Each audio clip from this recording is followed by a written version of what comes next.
Assalamualaikum. Gimana teman-teman mahasiswa kabarnya? Sehat-sehat semua? Alhamdulillah. Tetap jaga protokol kesehatan meskipun kita tidak tatap muka lewat online ini. Mudah-mudahan kita selalu diberikan kesehatan. Amin. Di pertemuan berikutnya terkait dengan materi akuntansi keuangan menengah 2 akan kita bahas terkait dengan kewajiban jangka panjang, di mana yang membedakan terkait dengan kewajiban jangka pendek maupun juga panjang itu periodenya.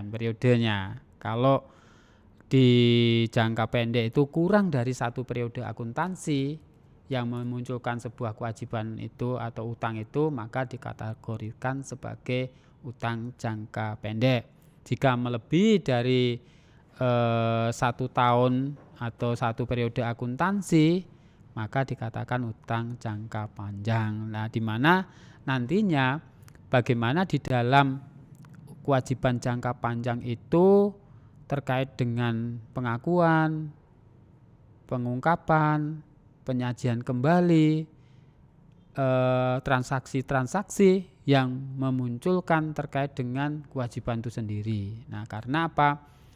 Di dalam kewajiban itu perusahaan pasti akan terbebani dengan adanya bunga. Nah, bagaimana nantinya perusahaan akan membayar bunga?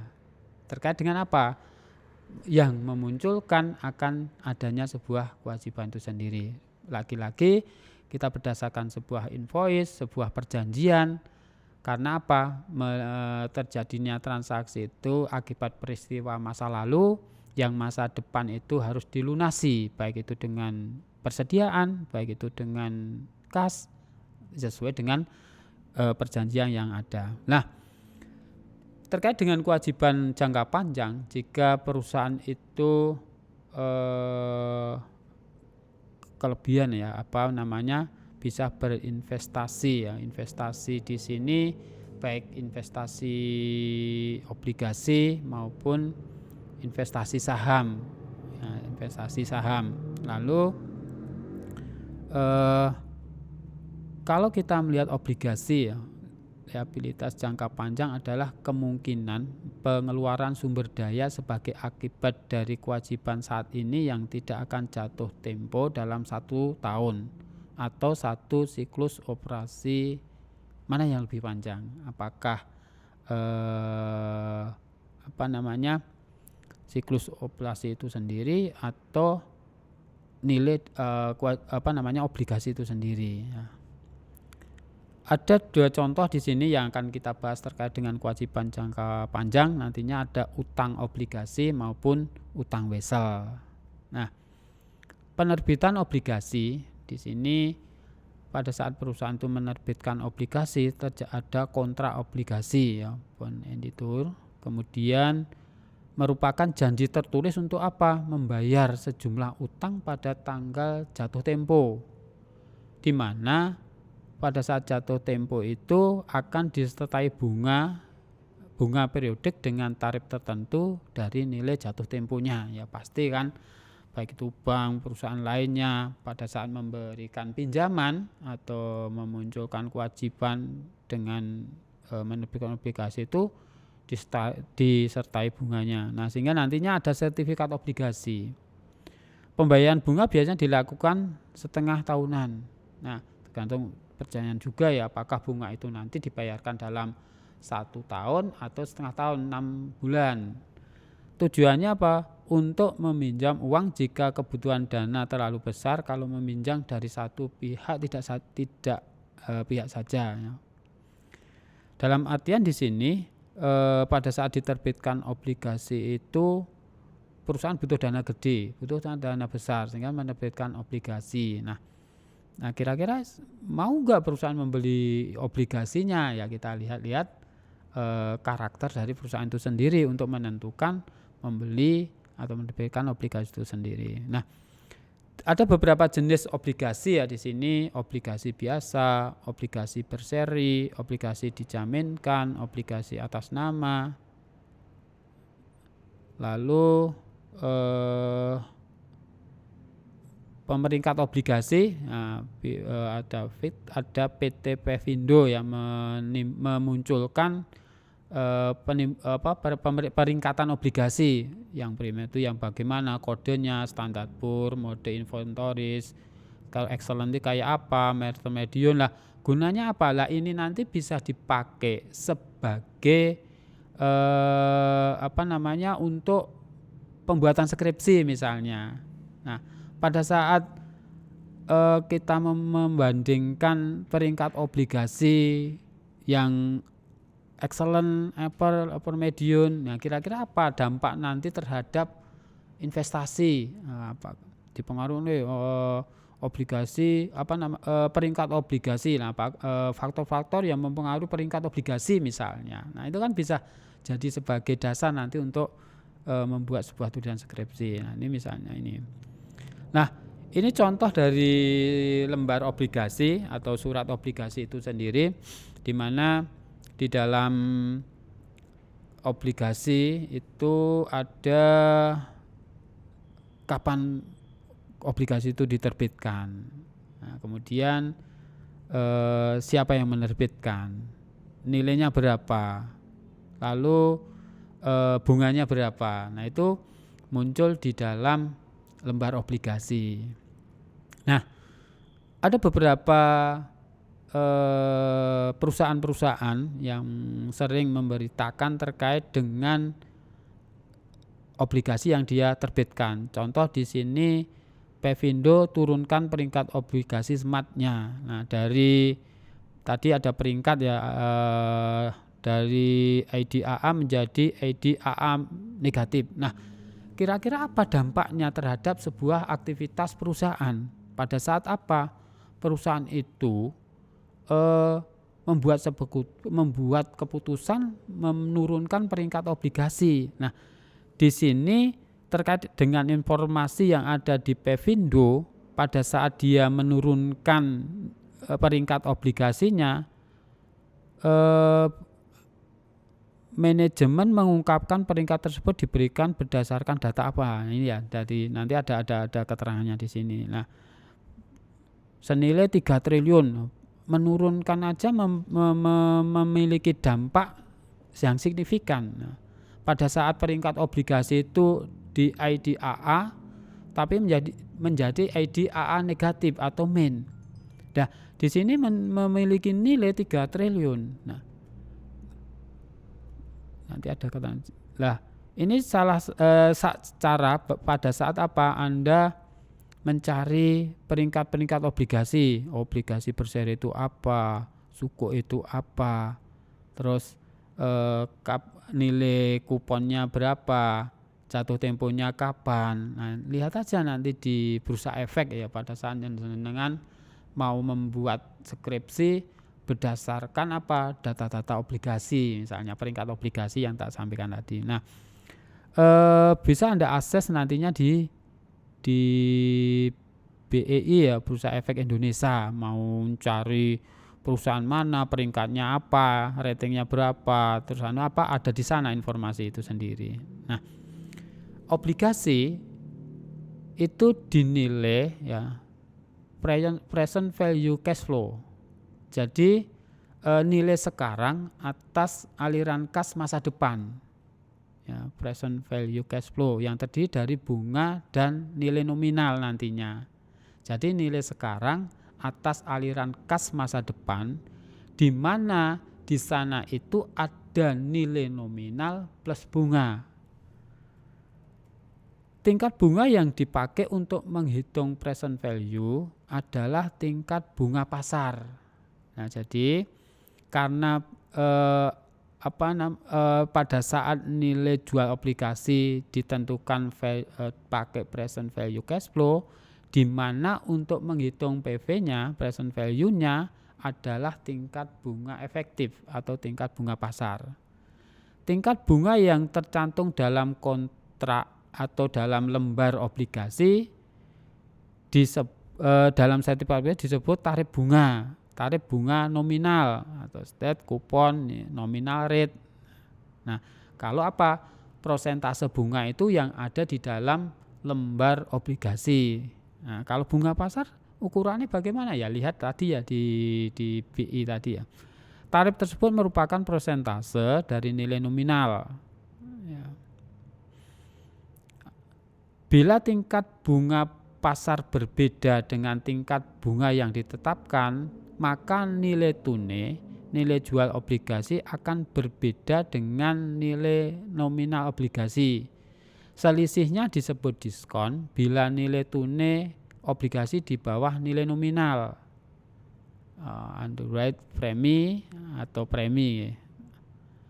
Jika obligasi dijual dengan diskon, bunga yang menjadi hak pemegang obligasi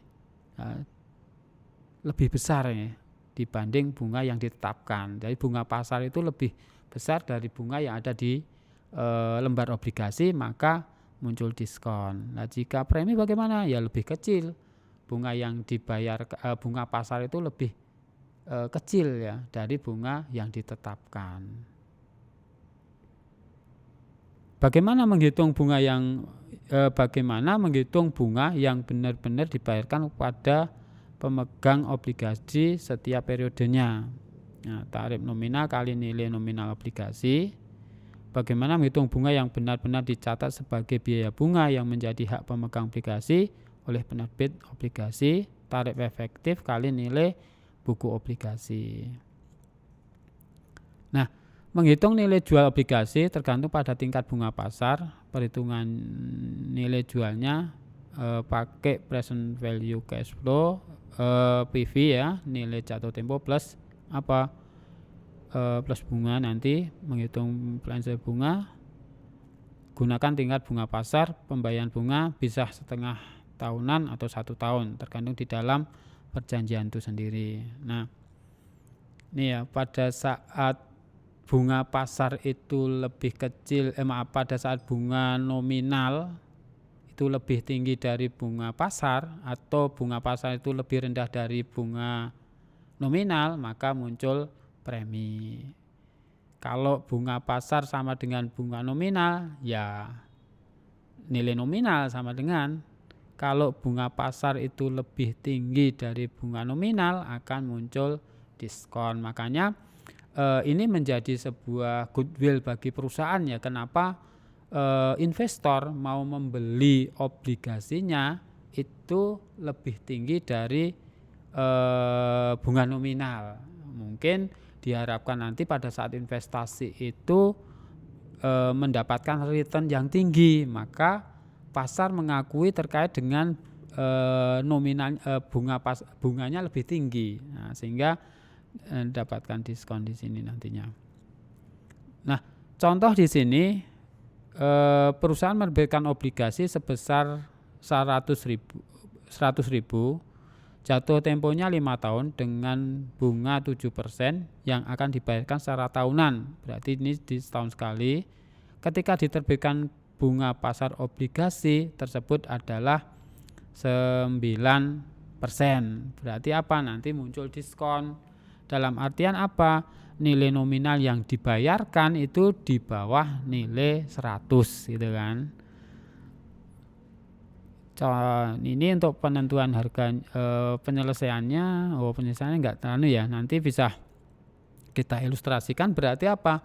Anda bisa pakai tabel anuitas dalam penentuan ini ya, atau pakai rumus yang mungkin nanti dalam simulasi akan kita sampai pakai Zoom ya, pakai Zoom nantinya ke depan untuk apa?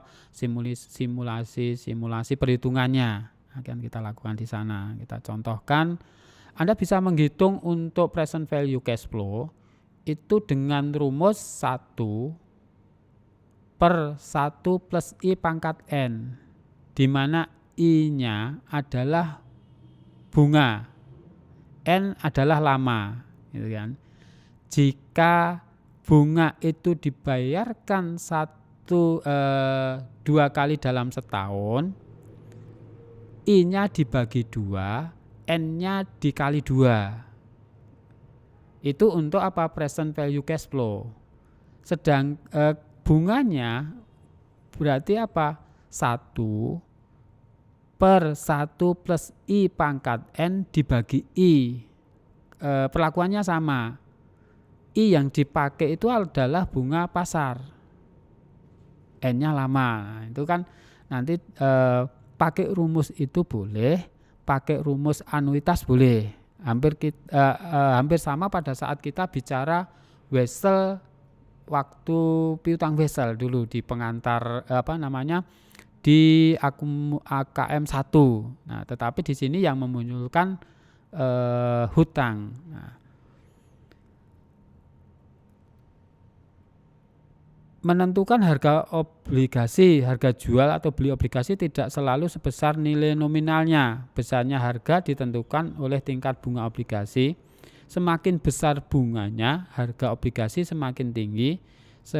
Sebaliknya, semakin kecil bunganya, semakin rendah harganya nantinya. Untuk menentukan besarnya harga obligasi dapat dilakukan dengan cara berikut. Ini contoh kasus ada ya. Misalnya di sini 1 Januari 2013, masih 2013 dijual, jangka waktu 3 tahun, nominal 100.000, tarif bunga 8%, bunga 1 Juli 1 Januari, 2 kali dalam periode. Maka perusahaan yang menerbitkan obligasi tadi kas pada utang obligasi sebesar 100.000. Lalu ada beban bunga pada kas 4.000 karena pembayaran bunga ya, karena ini Wesel ini berbunga di mana bunga itu dibayarkan 1 Juli dan 1 Januari. Kemudian 31 Desember, kenapa beban bunga pada utang bunga? Ya kan? Karena apa? Di periode kedua bunga itu baru dibayarkan di 1 Januari. Sehingga perusahaan pada saat tutup buku itu mengakui adanya utang bunga karena memang bunga belum dibayarkan. Nah, pada saat nanti dibayarkan di 1 Januari, emiten atau perusahaan akan mencatat beban bunga pada kas. Kalau kita melihat dalam kasus atau persoalan tadi, bunga itu dibayarkan 1 Juli dan 1 Januari. Maka di periode tutup buku, perusahaan harus mengakui adanya utang bunga. Nah, ini ya, ada utang obligasi sendiri atau utang bunga. Nah, sedangkan investor bagaimana mencatatnya? Itu investasi obligasi pada kas, karena memang investor mengeluarkan kas. Dia apa mengeluarkan kas? Untuk investasi. Kemudian di 1 Juli adanya pendapatan akan bunga sehingga mencatat kas pada pendapatan bunga. Di 31 Desember perusahaan atau investor mencatatnya piutang bunga. Memang apa? Karena memang belum terima kas. Sehingga mencatatnya piutang bunga pada pendapatan bunga. Nah, ketika 1 Januari berlangsung, maka apa? Perusahaan akan membuat pencatatan bagi investor kas pada pendapatan bunga jika itu sudah disampaikan. Begitu juga emiten, karena sudah membayarkan maka beban bunga pada kas gitu kan. Oke. Obligasi itu bisa tingkat bunganya jika muncul agio atau disagio tadi menyatakan bahwa persentase nominal itu tidak sama dengan persentase pasar. Sehingga apa? Akan memunculkan diskon atau disagio. Nah, di sini jika kasus tadi itu bunga efektifnya 10%, maka kas yang dibayarkan tidak sama dengan nilai nominal.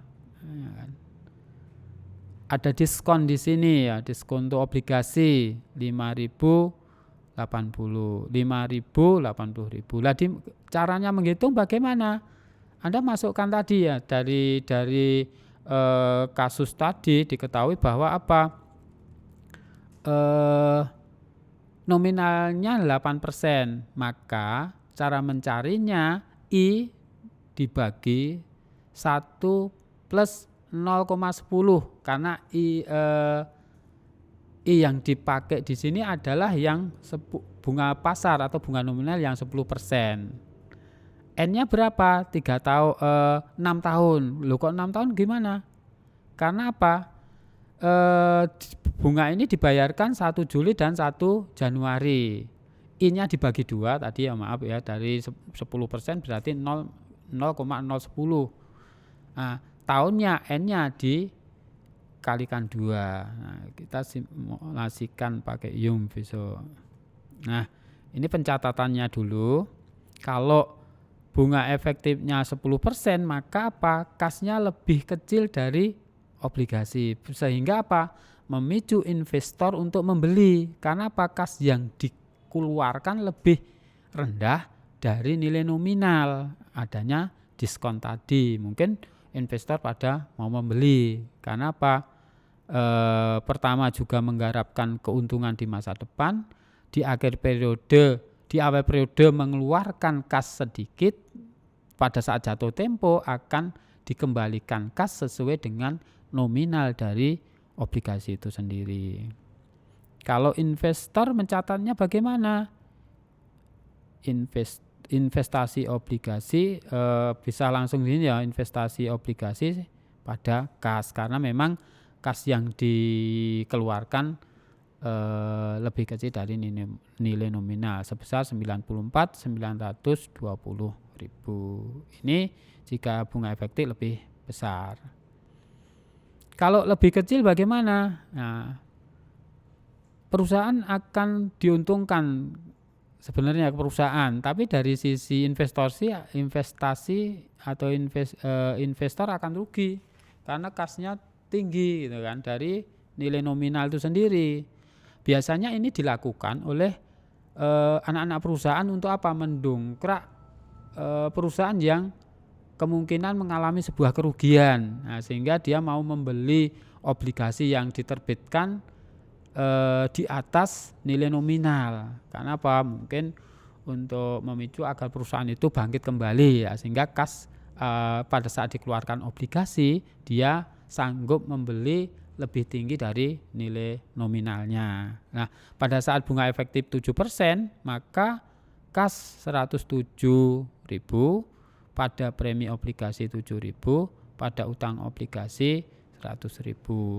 Begitu juga investor tinggal mencatat investasi pada kas yang dikeluarkan. Ini contoh dari obligasi. Oke. Obligasi jual pada nilai nominal di antara tanggal pembayaran bunga. Bagaimana nanti pada saat obligasi itu ketika dibayar dijual kembali pada saat di antara tanggal bunga, ya kita menghitung dari lama bunga itu sendiri ya. Kemudian ini wesel bayar hampir sama ya, kita melihat wesel bayar itu baik itu jangka pendek maupun jangka panjang dilihat dari umur wesel itu sendiri. Jika lebih dari 1 periode ya dikatakan wesel berjangka panjang, nanti bisa muncul premi maupun diskon juga. Namun perlakuannya di sini terkait dengan penerbitan wesel, jika wesel itu berbunga atau tanpa bunga, maka akan dilakukan dibuat amortisasi ya, diamortisasikan. Nah, contoh di sini terkait dengan pencatatan wesel. Nah, ini. Nah, metode bunga efektif ya, sehingga pada saat wesel itu diterbitkan di mana bunga wesel itu bunga pasangan lebih tinggi, maka pada tanggal diterbitkannya itu lebih rendah dari nilai nominal. Lalu munculnya diskon. Nah, munculnya diskon itu diamortisasikan setiap periodenya sampai dengan umur dari wesel itu sendiri. Nah, sehingga di tahun ketiga di wesel itu akan sebesar nilai nominalnya. Namun di awal periode nilai buku atau nilai yang diterbitkan itu lebih kecil, di mana pada saat wesel itu nilai efektifnya atau bunga efektifnya lebih tinggi dari nilai nominal. Nah, nanti untuk pembayaran bunga bagaimana? Ya sesuai dengan perjanjian di dalam diterbitkannya wesel itu sendiri. Pelakuannya hampir sama dengan waktu diterbitkannya obligasi, hampir sama. Nah, tinggal untuk menentukan present value cash flow-nya pakai tabel anuitas atau pakai rumus tadi ya. Nah, baik itu munculnya di mana wesel berbunga dan tanpa bunga, di mana bunga wesel lebih kecil dari bunga pasar ya, maka nanti munculnya amortisasi baik diskonto maupun diskon akan dibebankan atau diamortisasikan setiap periode akuntansi itu sendiri. Nah, pembayaran bunga ya juga menyesuaikan di sana. Baik, rekan-rekan mahasiswa, itu terkait dengan utang jangka panjang, baik terkait dengan obligasi maupun wesel. Oke, selamat beraktivitas yang lain. Saya kira ini penjelasan untuk utang jangka panjang. Jika nanti ada permasalahan, bisa kita diskusikan lagi yang lebih detail. Terima kasih. Jaga selalu kesehatan, indahkan protokol kesehatan. Assalamualaikum warahmatullahi wabarakatuh.